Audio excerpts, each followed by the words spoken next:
Good morning students. যোৱা ক্লাছটোত আমি তোমালোকৰ উচ্চতৰ মাধ্যমিক দ্বিতীয় বৰ্ষৰ অৰ্থবিজ্ঞান বিষয়ৰ ভাৰতবৰ্ষৰ অৰ্থনৈতিক উন্নয়ন খণ্ডটিৰ প্ৰথম অধ্যায়টি আলোচনা কৰিছিলোঁ। যোৱা ক্লাছটোত আমি ভাৰতবৰ্ষৰ অৰ্থনীতিয়ে ব্ৰিটিছৰ দিনত তাৰমানে ইংৰাজৰ শাসনকালত কেনেকুৱা ধৰণৰ অসুবিধাৰ সন্মুখীন হৈছিল বা সেইটো সময়ৰ ভাৰতবৰ্ষৰ অৰ্থনীতিৰ চৰিত্ৰসমূহ কি আছিল। সেইটো সময়ত ভাৰতবৰ্ষৰ অৰ্থনীতিত কৃষিখণ্ডৰ ভূমিকা কেনেধৰণৰ আছিল বা সেইটো সময়ত উদ্যোগ খণ্ডৰ কেনেকুৱা ধৰণৰ উন্নয়ন হৈছিল এইবিলাক কথা আমি আলোচনা কৰিছিলোঁ। তোমালোকৰ যিসকলে মোৰ প্ৰথম ক্লাছটোৰ ভিডিঅ'টো চাবলৈ পোৱা নাই তেওঁলোকৰ কাৰণে এই ভিডিঅ'টোৰ ডেছক্ৰিপশ্যনত তাৰ মই লিংকটো দি দিছোঁ আগৰ ভিডিঅ'টোৰ, সেইটো চালে এই ভিডিঅ'টো বেছি ভালদৰে বুজিবলৈ পাৰিবা। Dear students, in the previous class we studied the first unit of Indian economic development part of higher secondary second year economics syllabus. In that class we studied the some of the features of Indian economic during the British rule. We came to know about the conditions of the farmers and the agriculture sector during that period. Also, we came to know about the causes of economic backwardness during the British period. And in this class, we are going to continue the second part of the first unit. And those students who have not yet watched my first video, that means the first class of this unit, they are requested to go through the link given in the description box. That means in the description box I have given the link of my first video, and it will be convenient for them to watch that video first and continue with this particular video. So let us start the class. So the name of this unit is Indian Economy on the Eve of Independence. এই অধ্যায়টোৰ নাম হৈছে স্বাধীনতাৰ পূৰ্বৰ ভাৰতীয় অৰ্থনীতি।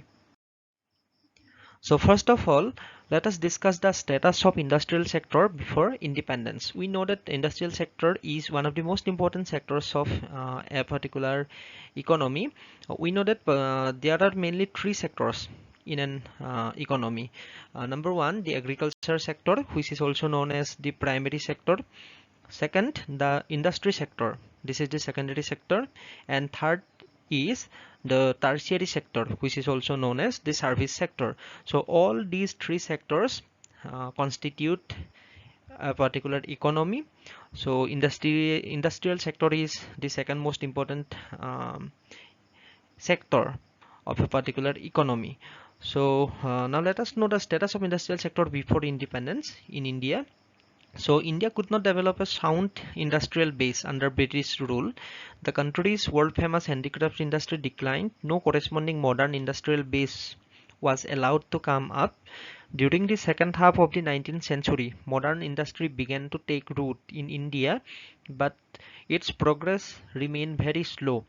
The cotton textile mills, mainly dominated by Indians, were located in the western parts of the country, namely Maharashtra and Gujarat, while the jute mills, dominated by the foreigners, were mainly concentrated in Bengal. Subsequently, the iron and steel industries began coming up in the beginning of the 20th century. The Tata Iron and Steel Company, TISCO, was incorporated in 1907. It is very much important. This question may come in your examination. So a few other industries in the field of sugar, cement, paper, etc. came up after the Second World War. However, there was hardly any capital goods industry to help promote further industrialization in India.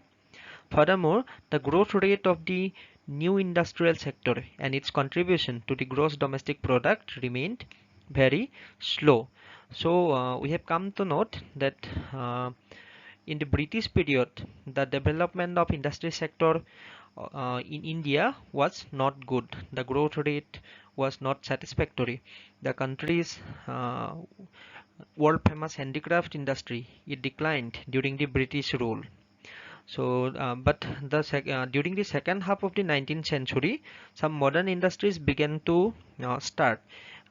Among those industries, cotton and textile industry, those industries were located in Maharashtra, Gujarat, and jute industries, jute mills, dominated by the foreigners, that means the Britishers, were mainly concentrated in Bengal. And iron and steel industry also began because the Tata Iron and Steel Company, TISCO, it was incorporated in 1907. Then after the Second World War, some other industries in the field of sugar, cement, paper, etc. Those industries came up. Then, however, there was no capital goods industry. Capital goods industry means those industries that can produce machines, softwares, equipments. Those are those commodities that are necessary for further production, and those capital goods industries did not promote. They did not take place in India during that period. So furthermore, the growth rate of the new industrial sector was not encouraging, and the contribution of industrial sector to gross domestic product, that means the national income, remained very small. That means the contribution of industrial sector to overall economic growth during the British rule was negligible. স্বাধীনতাৰ পূৰ্বৰ কালত ভাৰতবৰ্ষৰ উদ্যোগ খণ্ডৰ স্থিতি কেনেধৰণৰ আছিল সেই বিষয়ে আমি চাবলৈ ওলাইছো। তোমালোকে নিশ্চয় জানা যে এটা অৰ্থনীতিত তিনিটা গুৰুত্বপূৰ্ণ খণ্ড থাকে। প্ৰাথমিক খণ্ড, গৌণ খণ্ড আৰু আমি তৃতীয় খণ্ড, সেই তিনিটা খণ্ড থাকে। প্ৰাথমিক খণ্ড বুলি ক'লে আমাৰ কৃষি খণ্ডৰ কথা সাধাৰণতে বুজা যায়। কৃষি আৰু ইয়াৰ সৈতে সম্পৰ্কিত যিবিলাক খণ্ড আছে সেই গোটেইবিলাকক আমি প্ৰাথমিক খণ্ডত সামৰি লওঁ, কৃষি খণ্ড। আৰু দ্বিতীয় খণ্ডটো হৈছে আমাৰ গৌণ খণ্ডৰ, সেইটো আমি ছেকেণ্ডেৰী ছেক্টৰ বুলি কয়। সেইটো হৈছে আমাৰ উদ্যোগ খণ্ড, ইণ্ডাষ্ট্ৰী ছেক্টৰ। উদ্যোগ খণ্ডটো হৈছে দ্বিতীয় গুৰুত্বপূৰ্ণ খণ্ড, আৰু তৃতীয় খণ্ডটো হৈছে সেৱা খণ্ড, ছাৰ্ভিচ ছেক্টৰ। সেইটোক আমি ইংৰাজীত টাৰ্চিয়াৰী ছেক্টৰ বুলি কওঁ। ছাৰ্ভিচ ছেক্টৰ বা সেৱা খণ্ড বুলি ক'লে আমাৰ বেংকিং বা তোমালোকৰ যোগাযোগ ব্যৱস্থাৰ যিবিলাক সেৱা আছে সেইবিলাক, তেনেকে হাস্পতাল, এই গোটেইবিলাক কি হয়, সেই গোটেইবিলাক তাত অন্তৰ্ভুক্ত হৈ থাকে। এতিয়া সেই তিনিটা গুৰুত্বপূৰ্ণ খণ্ডৰ বিষয়ে আমি যিহেতু জানিব পাৰিলো, তাৰ যিটো দ্বিতীয় খণ্ডটো, দ্বিতীয় গুৰুত্বপূৰ্ণ খণ্ড কি বুলি কৈছিলো মই, উদ্যোগ খণ্ড। এই উদ্যোগ খণ্ডৰ স্থিতিনো কেনেধৰণৰ আছিল স্বাধীনতাৰ পূৰ্বৰ কালত, সেয়া আমি জানি লওঁচোন। ইংৰাজৰ শাসন কালত ভাৰতীয় অৰ্থনীতিত উদ্যোগ খণ্ডই বিশেষ সফলতা লাভ কৰিব পৰা নাছিল। সমগ্ৰ বিশ্বতে সমাদৰ লাভ কৰিবলৈ সক্ষম হোৱা ভাৰতৰ হস্তশিল্পৰ পতন ঘটিছিল। এইটো সময়ত কোনো আধুনিক উদ্যোগ গঢ় লৈ উঠিবলৈ দিয়া হোৱা নাছিল। ঊনবিংশ শতিকাৰ দ্বিতীয়াৰ্ধত কিছু আধুনিক উদ্যোগৰ জন্ম হৈছিল যদিও সেইবোৰৰ বিকাশ তেনেই মন্থৰ আছিল। আমাৰ ভাৰতীয়সকলৰ অধীনত থকা কপাহ আৰু বস্ত্ৰ উদ্যোগসমূহ মহাৰাষ্ট্ৰ আৰু গুজৰাটত আছিল, আনহাতে ইংৰাজসকলৰ অধীনত থকা মৰাপাটৰ কলসমূহ বংগত আছিল। বিংশ শতিকাৰ আৰম্ভণিত আমাৰ দেশত ষ্টীল উদ্যোগৰ আৰম্ভণি ঘটিছিল। 1907 চনত the Tata iron and steel company, TISCO, গঠন হৈছিল। দ্বিতীয় বিশ্বযুদ্ধৰ পিছত চেনী উদ্যোগ, চিমেণ্ট উদ্যোগ, কাগজ উদ্যোগ আদিৰো জন্ম হৈছিল। অৱশ্যে উদ্যোগীকৰণৰ পথ অধিক সুচল হ'বৰ কাৰণে আৱশ্যকীয় হোৱা মূলধনী উদ্যোগৰ বিকাশ ঘটা নাছিল। তাৰোপৰি দেশৰ মুঠ ঘৰুৱা উৎপাদনলৈ উদ্যোগ খণ্ডৰ অৱদান তেনেই কম আছিল। গতিকে আমি জানিব পাৰিলো যে ইংৰাজৰ শাসনকালত ভাৰতীয় অৰ্থনীতিত উদ্যোগ খণ্ডৰ বিশেষ সফলতা আছিল বুলি ক'ব নোৱাৰি। আমি আগৰ ক্লাছটোত দেখিছিলো যে কৃষি খণ্ডটো ভাৰতীয় অৰ্থনীতিয়ে বৰ বেছি বিকাশ লাভ কৰিবলৈ সক্ষম হোৱা নাছিল ব্ৰিটিছৰ সময়ত, কাৰণ জমিদাৰী ব্যৱস্থাৰ কথাটো আছিল। জমিদাৰসকলে কি কৰিছিল, ভাৰতীয় কৃষকসকলক শোষণ কৰিছিল। ঠিক তেনেদৰে উদ্যোগ খণ্ডটো বৰ বিশেষ চমকপ্ৰদ উন্নতি বা বিশেষ বিকাশ আমি দেখিবলৈ নাপাওঁ স্বাধীনতাৰ পূৰ্বৰ কালত। তাৰো বিভিন্ন কাৰণ অৱশ্যে আছে, সেই কাৰণসমূহ আমি নিশ্চয় আলোচনা কৰিম। যি কি নহওক দুই এটা উদ্যোগ গঢ় লৈ উঠিছিল। মই ইয়াত কৈছোঁ, কপাহ উদ্যোগৰ কথা কৈছোঁ, বস্ত্ৰ উদ্যোগৰ কথা কৈছোঁ, তেনেকে তোমালোকৰ মৰাপাট কলসমূহ আছিল বংগদেশত। তেনেকে 1907 চনত ষ্টীল উদ্যোগ গঢ়ি উঠিছিল টিস্কোৰ নেতৃত্বত। ঠিক তেনেদৰে দ্বিতীয় বিশ্বযুদ্ধৰ পিছত চেনী, চিমেণ্ট এইবিলাকৰ উদ্যোগ কিছুমানো সৃষ্টি হৈছিল।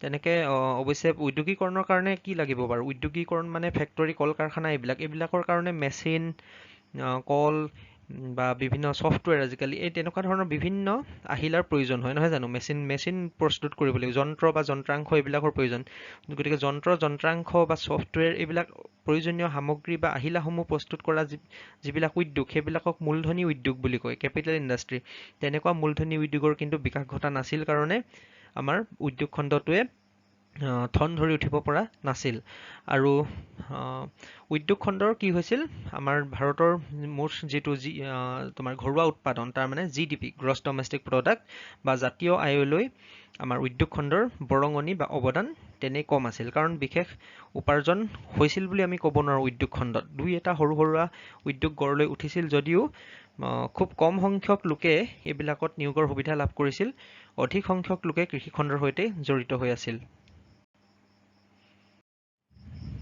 Now, a question may come to your mind about the causes of industrial backwardness of British India. So, what are the causes of industrial backwardness? We have come to know that the industry sector was very much backward during the British rule. The policy of the British government was mainly responsible for the slow and poor industrialization in pre-independent India. The primary motive of the colonial government behind this policy of systematically deindustrializing India was twofold. That means the Britishers, that the English people, they deindustrialized India. They did not start new industries, and some of the existing industries declined during this period. Actually, the British government had twofold motive, and first of all, their intention was to reduce India to a status of an exporter of important raw materials for the coming modern industries in Britain, and secondly to turn India into a spreading market for finished products of those industries so that their continued expansion could be ensured to the maximum advantage of their home country Britain. I have already told you in the previous class that the British government that transported or supplied the essential raw materials to England from India. They collected the important raw materials and important natural resources and those important resources, valuable resources, were supplied to England. And in England, in the industries of England, the British government produced the finished goods, and those finished goods were then supplied to India, and those goods were sold in Indian market at high price. So British government gained a lot of profit in Indian market by taking that strategy. So they did not promote industrialization in India. All industries were established in Britain, not in India.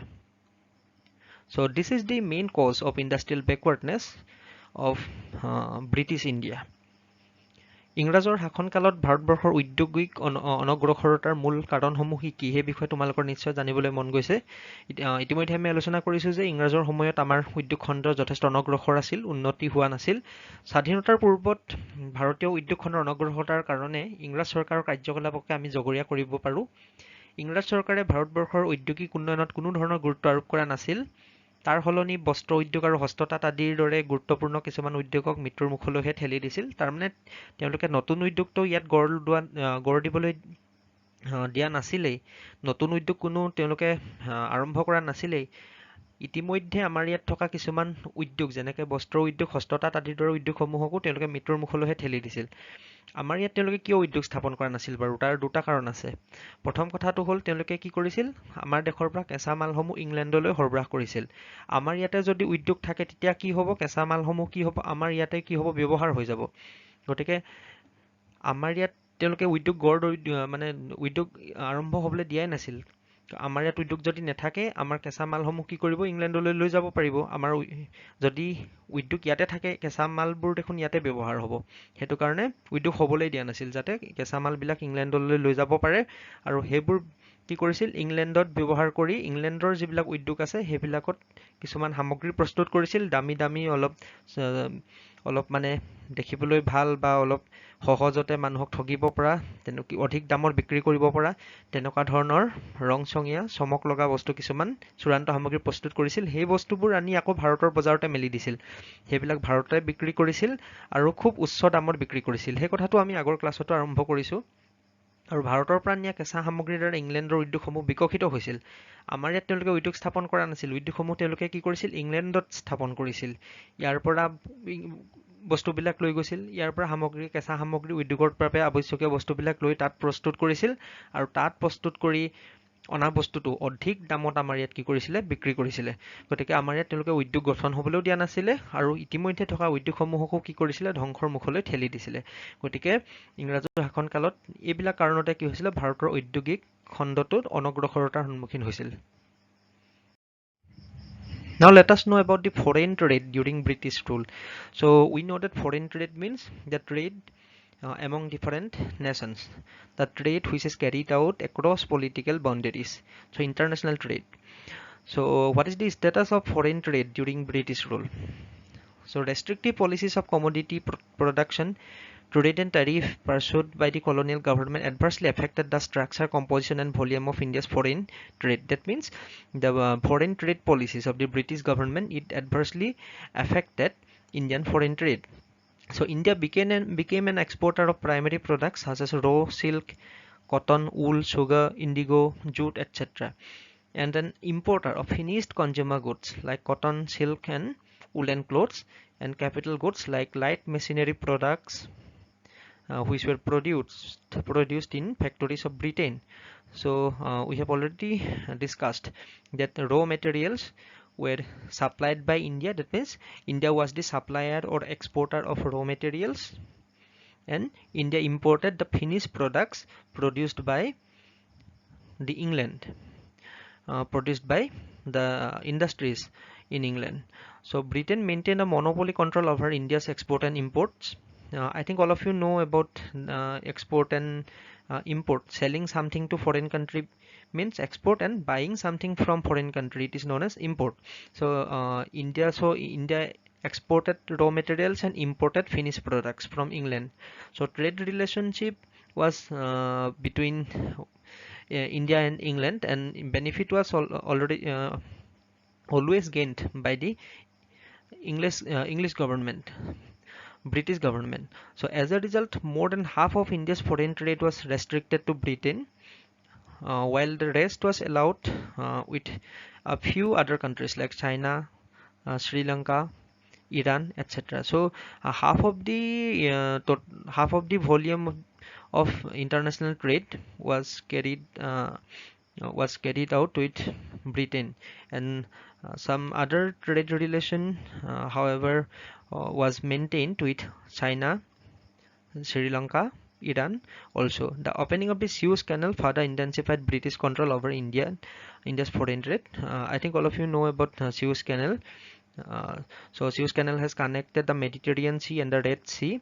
So this canal was constructed to help the foreign traders. So it also intensified British control over India's foreign trade. So India's foreign trade throughout the colonial period was the generation of a large export surplus.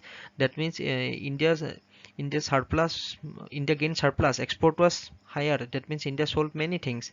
That means raw materials, all important raw materials, necessary resources were supplied to England. So India was a supplier. So that means India was an exporter. That means India had trade advantage.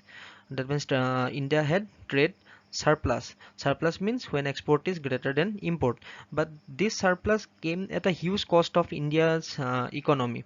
Several essential commodities, food grains, clothes, kerosene, etc. were scarcely available in domestic market. So in the domestic market of India, some necessary commodity services were not available because all these resources and services were transported or supplied to England. So these resources were not available in India. Furthermore, this export surplus did not result in any flow of gold and silver to India. So the export surplus did not benefit India. All benefits were gained by the British government. ইংৰাজৰ শাসনকালত ভাৰতবৰ্ষৰ বৈদেশিক বাণিজ্য কেনেকুৱা ধৰণৰ আছিল? বৈদেশিক বাণিজ্য বুলি ক'লে তোমালোকে নিশ্চয় জানা যে বিদেশৰ সৈতে বা এখন দেশে আন এখন দেশৰ সৈতে যিবিলাক বাণিজ্য সম্পৰ্ক স্থাপন কৰে বা ব্যৱসায় কৰে সেইবিলাকক আমি বৈদেশিক বাণিজ্য বুলি কওঁ। ধৰি লও আমি কিবা এটা সামগ্ৰী চীন দেশৰ পৰা কিনি আনিছো, নতুবা আমাৰ ইয়াত উৎপাদিত কিবা এটা সামগ্ৰী অন্য এখন দেশ, উদাহৰণস্বৰূপে আমেৰিকা যুক্তৰাষ্ট্ৰক আমি বিক্ৰী কৰিছো, তেনেকুৱা ধৰণৰ যিটো বৈদেশিক সম্পৰ্ক সেইটোক আমি কি বুলি কওঁ, মানে অন্য দেশৰ সৈতে কিনা বেচা কৰা, সেইটোক আমি কি বুলি কওঁ, বৈদেশিক বাণিজ্য বুলি কওঁ। চ' ইংৰাজ চৰকাৰে বৈদেশিক বাণিজ্যৰ ক্ষেত্ৰত অনেক প্ৰতিবন্ধকতাৰ সৃষ্টি কৰিছিল, অনেক বাধা নিষেধ কিছুমানৰ সৃষ্টি কৰিছিল, নিয়ম নীতিৰ সৃষ্টি কৰিছিল নিজৰ সহায়ক হোৱাকৈ। তেওঁলোকে উচ্চ হাৰত বাণিজ্য শুল্ক আৰোপ কৰিছিল। তাৰমানে আমি যদি বিদেশৰ পৰা কিবা এটা সামগ্ৰী কিনিব লগা হয়, আমি বহুত টকা চৰকাৰক কি কৰিব লগা হৈছিল, কৰ দিব লগা হৈছিল, টেক্স দিব লগা হৈছিল। ভাৰতবৰ্ষই চিল, কপাহ, উল, চেনি, ধপাত, মৰাপাট আদি কেঁচা সামগ্ৰী ৰপ্তানি কৰিছিল। আনহাতে চূড়ান্ত দ্ৰব্য যেনে বস্ত্ৰ, মূলধনী দ্ৰব্য, যন্ত্ৰ আদি আমদানি কৰা হৈছিল। তাৰমানে আৰু তোমালোকে ইতিমধ্যে জানাই আমদানি আৰু ৰপ্তানি মানে কি। ৰপ্তানি মানে হৈছে কি, কিবা এটা সামগ্ৰী অন্য এখন দেশক বিক্ৰী কৰা। আৰু বিক্ৰী কৰাটো ভাল, কাৰণ বিক্ৰী কৰিলে তুমি কি পাবা, তাৰ কাৰণে তুমি কিবা এটা সামগ্ৰী বিক্ৰী কৰিছা মানে কি, তুমি ধন আহৰণ কৰিবলৈ সক্ষম হ'বা। আৰু বেলেগৰ পৰা কিনিলে তুমি কি হ'ব, তোমাৰ হাতত থকা ধনটো আনক দি দিব লাগিব। আৰু বেলেগৰ পৰা কিনাটো, বেলেগ দেশৰ পৰা কিবা এটা সামগ্ৰী কিনাটোক আমি কি বুলি কওঁ, আমদানি বুলি কওঁ। আৰু ভাৰতবৰ্ষই তেতিয়াহ'লে ৰপ্তানি মানে বিক্ৰী কি কৰিছিল, চিল, কপাহ, উল, ধপাত, মৰাপাট আদি কেঁচা সামগ্ৰী। এইবিলাক সামগ্ৰীৰ দামটো সাধাৰণতে কম হয়। কিন্তু যিবোৰ কিনি আনিছিল সেইবিলাক কিন্তু দামী বস্তু কিনিছিল, বস্ত্ৰ, মূলধনী দ্ৰব্য, যন্ত্ৰ, আমদানি আদি। তাৰমানে বিক্ৰী কৰিছিল কম দামী বস্তু, কিনিছিল বেছি দামৰ বস্তু। আৰু ক'ৰ পৰা কিনিছিল, ইংলেণ্ডৰ পৰা কিনিছিল। এই আমদানিকৃত সামগ্ৰীসমূহ ইংলেণ্ডত উৎপাদিত হৈছিল। তাৰমানে লাভটো কাৰ হ'ব, লাভটো ইংলেণ্ডৰ হ'ব নিশ্চিতভাৱে। তেওঁলোকে বেছি দামী সামগ্ৰীবোৰ আমাক বিক্ৰী কৰিছে, আমাৰ পৰা কম দামী সামগ্ৰী কিনিছে। গতিকে ইংলেণ্ডে ভাৰতীয় আমদানি আৰু ৰপ্তানিৰ ওপৰত সম্পূৰ্ণ নিয়ন্ত্ৰণো কৰিছিল। তেওঁলোকে নিয়ম নীতি বান্ধি দিছিল যে এইবিলাক দেশৰ লগত আপোনালোকে কোনো ব্যৱসায় কৰিব নোৱাৰিব, আমাৰ লগতহে কৰিব লাগিব, আমাকহে এইবিলাক দিব লাগিব, বেলেগ দেশলৈ পঠাব নোৱাৰিব, আৰু আমাৰ পৰাই কিনিব লাগিব, বেলেগৰ পৰা এইবিলাক কিনিব নোৱাৰিব। তেনেকুৱা ধৰণৰ বহুত নিয়ম নীতি তেওঁলোকে সৃষ্টি কৰিছিল। সেই অনুসৰি ভাৰতবৰ্ষই বৈদেশিক বাণিজ্যৰ অধিকাংশ ইংলেণ্ডৰ সৈতে সম্পন্ন কৰিবলগীয়া হৈছিল। চীন, শ্ৰীলংকা, ইৰাণ আদি দেশৰ সৈতেও অৱশ্যে কম পৰিমাণে বাণিজ্যিক সম্পৰ্ক ৰক্ষা কৰিছিল। আৰু সুৱেজ খালৰ উদ্ভাৱনে ইংলেণ্ডৰ সৈতে ভাৰতৰ বৈদেশিক বাণিজ্যক অধিক হাৰপানী যোগাইছিল। সুৱেজ খালৰ বিষয়ে তোমালোকে জানা। সুৱেজ খালটো হৈছে কি, দুখন সাগৰক সংযোগ কৰিছে। এখন মেডিটেৰিয়ান চি, ভূমধ্য সাগৰ, আৰু এখন হৈছে ৰেড চি। সেই দুখন সাগৰক কি কৰিছে, সুৱেজ খালে সংযোগ কৰিছে। সুৱেজ খালটো কি হয়, মানুহে মানে কৃত্ৰিমভাৱে নিজেই সৃষ্টি কৰি লোৱা এটা খাল বুলি ক'ব পাৰোঁ। খাল মানে এখন ডাঙৰ নদী আৰু বা সাগৰৰ নিচিনাই, যিয়ে দুখন সাগৰক সংযোগ কৰিছে। সেই দুখন সাগৰক সংযোগ কৰাৰ কাৰণে কি হৈছে, যিটো সাগৰীয় পথ ভাৰত আৰু ইংলেণ্ডৰ মাজত যিটো সাগৰীয় পথ, সেই পথটো যথেষ্ট চুটি হৈ গৈছে। আগতে কি হৈছিলে, ইংলেণ্ডৰ পৰা ভাৰতলৈ আহিবলৈ সাগৰেদি কি কৰিব লগা হয়, আফ্ৰিকাৰ কাষেদি মানে বহুত দীঘলীয়া ৰাস্তা হৈছিলে, এক পাক মাৰি আহিব লাগে। আৰু সুৱেজ খালটো যেতিয়া সৃষ্টি হ'ল, তেতিয়া কি হ'ল, যথেষ্ট ৰাস্তাটো চুটি হৈ গ'ল। গতিকে ৰাস্তাটো চুটি হ'ল, খৰচ কম হ'ল, খৰতকীয়া বাণিজ্য কৰিব পৰা হ'ল। আৰু তাৰ ফলত কি হ'ল, ইংলেণ্ডৰ সৈতে ভাৰতৰ বৈদেশিক সম্পৰ্ক বা বৈদেশিক বাণিজ্য অধিক মানে খৰতকীয়া হ'ল। আমাৰ ইয়াৰ পৰা সামগ্ৰীসমূহ মানে মেটেৰিয়েল, দৰকাৰী যিবিলাক সামগ্ৰী আছে, আমাৰ সম্পদসমূহ ইংলেণ্ডলৈ সৰবৰাহ কৰাত তেনেই সহজ হৈ গ'ল। আৰু ইংলেণ্ডৰ যিবিলাক সামগ্ৰী উৎপাদন হয়, ৰংচঙীয়া, দেখিবলৈ ভাল লগা, সহজে মানুহক মন ভুলাব পৰা তেনেকুৱা সামগ্ৰীবোৰ ইংলেণ্ডত প্ৰস্তুত কৰি আমাৰ ইয়াত খৰতকীয়াকৈ আমাৰ বজাৰত আনি মেলি দিবলৈ পাৰিলে। গতিকে ইংলেণ্ডৰ কি হ'ল, যথেষ্ট লাভ হ'ল আৰু আমাৰ যথেষ্ট লোকচান হ'ল। কিন্তু আমাৰ ইয়াৰ পৰা মই কৈছোৱেই যে যথেষ্ট পৰিমাণৰ আমাৰ সামগ্ৰীসমূহ, বিশেষকৈ যিবিলাক মূল্যৱান প্ৰাকৃতিক সম্পদ, সেইবিলাক তালৈ লৈ যোৱা হৈছিলে, ইংলেণ্ডলৈ লৈ যোৱা হৈছিলে। হিচাপমতে আমাৰ কি হৈছিলে, আমি তাৰমানে বেছি সামগ্ৰী বিক্ৰী কৰিছিলোঁ, ৰপ্তানি যথেষ্ট বেছি হৈছিলে আমাৰ। ৰপ্তানি বেছি হৈছিল যদিও কিন্তু লাভটো ইংলেণ্ডৰ হৈ হৈছিলে, কাৰণ ৰপ্তানি অধিক হোৱা স্বত্তেও ইংলেণ্ডে ভাৰতক কোনো ধৰণৰ লাভালাভ দিয়া নাছিল। আৰু তেওঁলোকে বিক্ৰী কৰা সামগ্ৰীবোৰ অধিক দামৰ আছিল। আমি বিক্ৰী যিবিলাক কৰিছিলোঁ তাৰ কাৰণে বিশেষ দাম পোৱা নাছিলোঁ, কম দামতে সেইবিলাক কিনি লৈছিলে, আৰু কিছুমানৰ দাম নিদিছিলেও। গতিকে তাৰমানে ইংৰাজৰ শাসনকালত ভাৰতৰ অৰ্থনীতিত বৈদেশিক বাণিজ্যৰ ভূমিকা কি বুলি যদি কওঁ, আমি দেখিম যে বৈদেশিক বাণিজ্যৰ যোগেদি ভাৰতীয় অৰ্থনীতিৰ কি হৈছিল, লাভ হোৱা নাছিল, লোকচানহে হৈছিল। লাভটো কাৰ হৈছিল, ইংলেণ্ডৰ হৈছিল। তাৰপিছত আমি কিছুমান ইংৰাজৰ শাসনকালত হোৱা জনগাঁথনি সম্পৰ্কীয় কিছু তথ্য দাঙি ধৰিবলৈ বিচাৰিছোঁ। Some demographic data of British India. So first census was conducted in 1881. These are some very important questions that are very much important for your final examination. So first census was conducted in 1881. প্ৰথমটো লোকপিয়ল কৰা আছিল 1881 চনত। এই প্ৰশ্নকেইটা খুবেই গুৰুত্বপূৰ্ণ তোমালোকৰ পৰীক্ষাৰ কাৰণে পৰীক্ষাত আহিব পাৰে। Before 1921, India was in the first stage of demographic transition. The second stage of transition began after 1921. It is also important for you. Before 1921, India was in the first stage of demographic transition. First stage of demographic transition means during the first stage of demographic transition, both the birth rate and the death rate, these both two are very high. Birth rate is high and death rate is also high. This is the first stage. And the second stage means birth rate is high but death rate starts falling. So the second stage began in 1921. What happens in the second stage? The death rate falls, death rate starts falling, but birth rate is high. So 1921 চনত আমাৰ দেশত জনগাঁথনি পৰিৱৰ্তনৰ প্ৰথমটো 1921 চনলৈকে আমাৰ দেশ জনগাঁথনি পৰিৱৰ্তনৰ প্ৰথমটো স্তৰত আছিল আৰু 1921 চনৰ পৰা দ্বিতীয়টো স্তৰ আৰম্ভ হয়। আৰু এইটো কি বাৰু জনগাঁথনি পৰিৱৰ্তনৰ প্ৰথম স্তৰ মানে কি, দ্বিতীয় স্তৰ মানে কি? প্ৰথম স্তৰত কি হয়, জন্মৰ হাৰো যথেষ্ট বেছি থাকে আৰু মৃত্যুৰ হাৰো যথেষ্ট বেছি। 1921 চনলৈকে কি আছিলে, ভাৰতত জন্মৰ হাৰো বহুত, মৃত্যুৰ হাৰো বহুত, যথেষ্ট মানুহ মৰিছিলে, যথেষ্ট মানুহ জন্মও হৈছিলে, বহুত মানে হাই, বহুত যথেষ্ট উচ্চ হাৰত জন্ম হৈছিলে, উচ্চ হাৰত মৃত্যু হৈছিলে। আৰু 1921 চনৰ পৰা কি হ'ল, দ্বিতীয়টো স্তৰ আৰম্ভ হ'ল। দ্বিতীয় স্তৰত কি হয়, জন্মৰ হাৰ উচ্চ হৈয়ে থাকে কিন্তু মৃত্যুৰ হাৰ কি হয়, হ্ৰাস পায়। ঠিক আছে, জন্মৰ হাৰ উচ্চ হৈ থাকে আৰু মৃত্যুৰ হাৰ লাহে লাহে হ্ৰাস পাবলৈ ধৰে। গতিকে সেইটো স্তৰ 1921 চনৰ পৰা আৰম্ভ হৈছে। Then the overall literacy level was less than 16%. সামগ্ৰিক সাক্ষৰতাৰ হাৰ 16%তকৈ কম আছিল, খুব কম সাক্ষৰতাৰ হাৰ আছিল সেইটো সময়ত। Female literacy level was at a negligible low of about 7%. মহিলাৰ সাক্ষৰতাৰ হাৰ তাতকৈ কম, মানে মাত্ৰ 7% আছিল। Overall mortality rate was very high, and in that particularly the infant mortality rate was quite alarming, about 218 per thousand. So 218 per thousand, that means out of the 1000 child, out of 1000 children, 218 children died. And now let me give you the recent data. It is a data of 2019.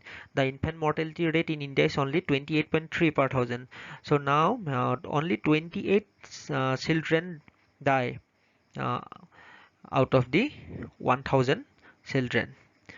So সামগ্ৰিক মৃত্যুৰ হাৰ, বিশেষকৈ শিশুৰ মৃত্যুৰ হাৰ যথেষ্ট বেছি আছিলে সেইটো সময়ত। প্ৰতি হাজাৰত 218টা শিশু, তাৰমানে প্ৰতি হাজাৰ শিশু যি হাজাৰটা শিশু জন্ম হ'ব তাৰ ভিতৰত 218টা শিশুৱে কি হৈছিলে সেইটো সময়ত মৃত্যু হৈছিলে। আৰু মই শেহতীয়া এটা ডাটা দিব বিচাৰিছোঁ, এতিয়া বৰ্তমান 2019 চনৰ এটা তথ্য, সেই তথ্য মতে ভাৰতবৰ্ষত কি হয়, এতিয়া প্ৰতি হাজাৰত মাত্ৰ 28টি শিশুৰ মৃত্যু হয়। মানে শিশু জন্ম হোৱাৰ লগে লগে কি হয়, কেতিয়াবা মৃত্যু হয় বা জন্মৰ এবছৰৰ ভিতৰতে মৃত্যু হয়। সেইটোক আমি কি বুলি কওঁ, ইনফেণ্ট মৰ্টেলিটি ৰেট, শিশুৰ কি হয় মৃত্যুৰ হাৰ বুলি কওঁ। আৰু প্ৰতি হাজাৰত বৰ্তমান কি হয়, 28টি শিশুৰ তেনেদৰে মৃত্যু হয়। আৰু কিন্তু আগতে ব্ৰিটিছৰ সময়ত কি আছিলে, প্ৰতি হাজাৰত 218টা শিশুৰ মৃত্যু ঘটিছিলে, সেইটো যথেষ্ট বেছি আছিলে তাৰমানে শিশুৰ মৃত্যুৰ হাৰ। The life expectancy was also very low, 32 years. In 2018, 69.42 years. জীৱন প্ৰত্যাশাৰ হাৰো সেইটো সময়ত খুব কম আছিল, মাত্ৰ 32 বছৰ আছিল। জীৱন প্ৰত্যাশাৰ হাৰ মানে কি, এজন মানুহ কিমান বছৰ জীয়াই থাকিব বাৰু, মানে এজন মানুহ কিমান বছৰ জীয়াই থকাৰ আশা থাকে, সেইটোক আমি জীৱন প্ৰত্যাশাৰ হাৰ বুলি কওঁ। তাৰমানে এজন মানুহ 32 বছৰ জীয়াই থকাৰহে আশা আছিল সেইটো সময়ত। আৰু এতিয়া আমি দেখোঁ যে 2018 চনত জীৱনৰ প্ৰত্যাশাৰ হাৰ ভাৰতবৰ্ষত 69.42 বছৰলৈ বৃদ্ধি পাইছে। এতিয়া প্ৰায় 70 বছৰ আজিকালি মানে মানুহ জীয়াই থাকে এভাৰেজ গড় হিচাপত। Then occupational structure means how many people are engaged in agriculture sector, how many people are engaged in industry sector, and how many people are engaged in service sector. This is known as occupational structure. The agriculture sector was the most important sector during that time, and large share of workforce were engaged in agriculture sector, which we have already discussed. So usually 70 to 75% people were engaged in agriculture sector. And then in manufacturing, that means the industry sector, there were the participation of 10% people, and 15 to 20% people were engaged in service sector. So বৃত্তিগত সংৰচনা মানে কোনটো খণ্ডত কিমান লোক জড়িত হৈ আছে। আমি ইতিমধ্যে আলোচনা কৰিছো তিনিটা ধৰণৰ গুৰুত্বপূৰ্ণ খণ্ড আছে, কৃষি খণ্ড, উদ্যোগ খণ্ড আৰু সেৱা খণ্ড। গতিকে সেইটো সময়ত ভাৰতবৰ্ষত 70 পৰা 75% লোক কৃষি খণ্ডত জড়িত আছিল, 10% লোক নিৰ্মাণ উদ্যোগ খণ্ডত জড়িত আছিল, আৰু 15 পৰা 20% লোক সেৱা খণ্ডত নিয়োজিত হৈ আছিল। ইনফ্ৰাষ্ট্ৰাকচাৰ ইন ব্ৰিটিছ ইণ্ডিয়া, ইংৰাজ শাসনকালত ভাৰতবৰ্ষৰ আন্তঃগাঁথনি। Infrastructure means roadway, railway, transport, communication etcetera. আন্তঃগাঁথনি মানে আমি জানো পৰিবহণ ব্যৱস্থা বা পৰিবহণ ব্যৱস্থাৰ লগত জড়িত বিভিন্ন সেৱাসমূহ, সেই গোটেইবিলাকক আমি কি বুলি কওঁ, আন্তঃগাঁথনি বুলি কওঁ। আন্তঃগাঁথনি বুলি ক'লে তোমাৰ আনকি বিজুলী সেৱা সেইবিলাকৰ কথাও আহি যায়। বাৰু আমি চাওঁচোন বাৰু। Under the colonial regime, basic infrastructure such as railway, ports, water transport, telegraphs did develop. ইংৰাজৰ শাসনকালত আমাৰ দেশত ৰেলৱে, বন্দৰ, জল পৰিবহণ, ডাক আৰু টেলিগ্ৰাফ ব্যৱস্থাৰ দৰে অত্যাৱশ্যকীয় বা আৱশ্যকীয় আন্তঃগাঁথনি গঢ় লৈ উঠিছিল। However, the real motive behind this development was not to provide basic amenities to the people but to serve various colonial interests. অৱশ্যে ইংৰাজে যে আমাৰ দেশত এই যে জল পৰিবহণ, বন্দৰ, ৰেলৱে, ডাক, টেলিগ্ৰাফ আদিৰ ব্যৱস্থা এইবিলাকৰ আন্তঃগাঁথনি সৃষ্টি কৰিছিল, তাৰ কাৰণটো আমাৰ সহায় হোৱাটো নাছিল। তাৰমানে আমাৰ যে সহায় হ'ব, ভাৰতীয় লোকসকলৰ কিবা উন্নতি বা আমাৰ সহায়ৰ কাৰণে যে সৃষ্টি কৰিছিল তেনে নহয়। তেওঁলোকে নিজৰ স্বাৰ্থ সিদ্ধি কৰাৰ কাৰণেহে এই ৰেলৱে, জল পৰিবহণ, ডাক, টেলিগ্ৰাফ আদিৰ সুবিধাবিলাক আমাৰ ইয়াত সৃষ্টি কৰি লৈছিল। উদাহৰণস্বৰূপে আমাৰ যিহেতু আমাৰ ইয়াৰ পৰা তেওঁলোকে প্ৰাকৃতিক সম্পদসমূহ কঢ়িয়াই লৈ গৈছিল ৰেলৰ যোগেদি বা জল পৰিবহণৰ বন্দৰ এইবিলাকৰ যোগেদি, গতিকে ৰেল, জল পৰিবহণ, পথ পৰিবহণ আদিৰ সুবিধা নিজে কৰি লৈছিল।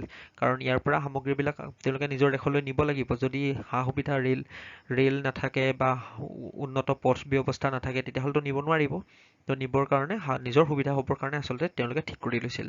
The roads that were built primarily served the purpose of mobilizing the army within India and drawing out raw materials from the countryside to the nearest railway station or the port to send these to far away England or other lucrative foreign destinations.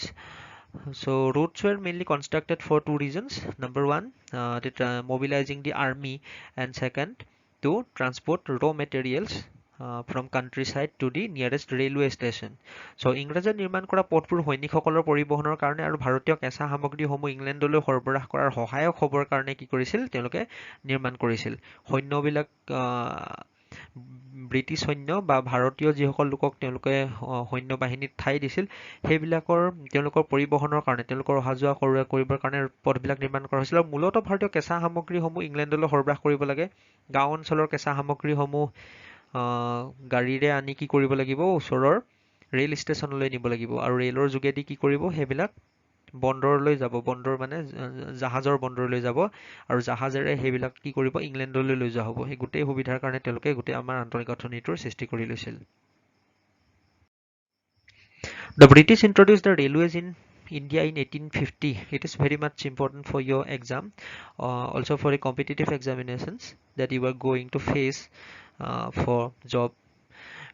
And yeah, it is considered as one of the most important contributions of the British.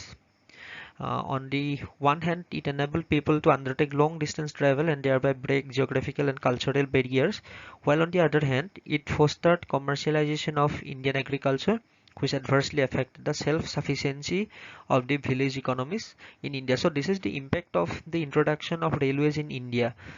British introduced railway in 1850, and it had widespread impact on Indian economy. So it enabled people to undertake long distance travel and also it fostered commercialization in Indian agriculture, and it obviously adversely affected the self-sufficiency village economies of India. So 1850 চনত ইংৰাজসকলে ভাৰতবৰ্ষৰ railway সেৱা আৰম্ভ কৰিছিল। খুব গুৰুত্বপূৰ্ণ তোমালোকৰ কাৰণে, তোমালোকৰ প্ৰতিযোগিতামূলক পৰীক্ষাটো চাকৰিৰ বাবে যিবিলাক প্ৰতিযোগিতামূলক পৰীক্ষাত অৱতীৰ্ণ হ'বা ভৱিষ্যতে, তেনেকৈ পৰীক্ষাবিলাকতো এইটো প্ৰশ্ন আহিয়ে থাকে। 1850 চনত ইংৰাজসকলে ভাৰতবৰ্ষৰ ৰেল সেৱা আৰম্ভ কৰিছিল। ই ভাৰতীয় অৰ্থনীতিলৈ তেওঁলোকৰ এক ডাঙৰ অৱদান আছিল। ৰেলৱে সেৱা আৰম্ভ হোৱাত ভৌগোলিক আৰু সাংস্কৃতিক বাধা নেওচি দূৰ দূৰণিৰ ঠাইলৈ ভ্ৰমণ কৰাটো সহজ হৈ পৰিল। তাৰমানে ৰেলত তোমালোকে জানাই বিভিন্ন অঞ্চললৈ ভ্ৰমণ কৰাটো সহজ হৈ পৰিল। আনহাতে ৰেলৱেৰ যোগেদি অহা বাণিজ্যিক সামগ্ৰীসমূহ ভাৰতৰ গাঁৱে ভূঞে বিয়পি পৰাত ই ভাৰতৰ আত্মনিৰ্ভৰশীল গ্ৰাম্য সমাজত ঋণাত্মক প্ৰভাৱ পেলাইছিল। তোমালোকে জানাই যে ভাৰতীয় আগৰ গাঁওবিলাক কি আছিল, আত্মনিৰ্ভৰশীল আছিল। যিবিলাক দৰকাৰী সামগ্ৰী, সকলো সামগ্ৰী গাঁওবিলাকে কি কৰিছিলে, নিজেই ঘৰতে উৎপন্ন কৰি লৈছিল। তোমালোকে জানাই চেনি গুড়ৰ পৰা আৰম্ভ কৰি গাখীৰ হওক, শাক পাচলি হওক, মাছ হওক, গোটেইবিলাক কি কৰিছিল, প্ৰতি ঘৰতে নিজেই প্ৰস্তুত কৰি লৈছিল। মিঠাতেলৰ পৰা গোটেইবিলাক, সৰিয়হ তেলৰ পৰা গোটেইবিলাক কি কৰিছিল, মানুহবিলাকে নিজেই প্ৰস্তুত কৰিছিল। কোনেও বজাৰত গৈ কিনিব লগা হোৱা নাছিল।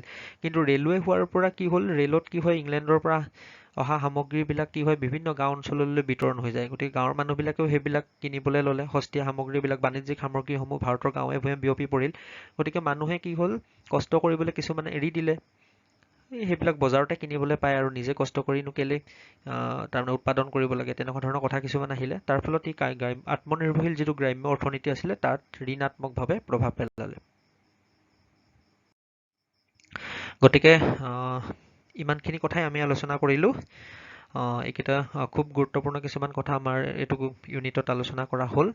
গতিকে ইয়াৰ পিছত আমি নেক্সট ইউনিটটো আৰম্ভ কৰিম।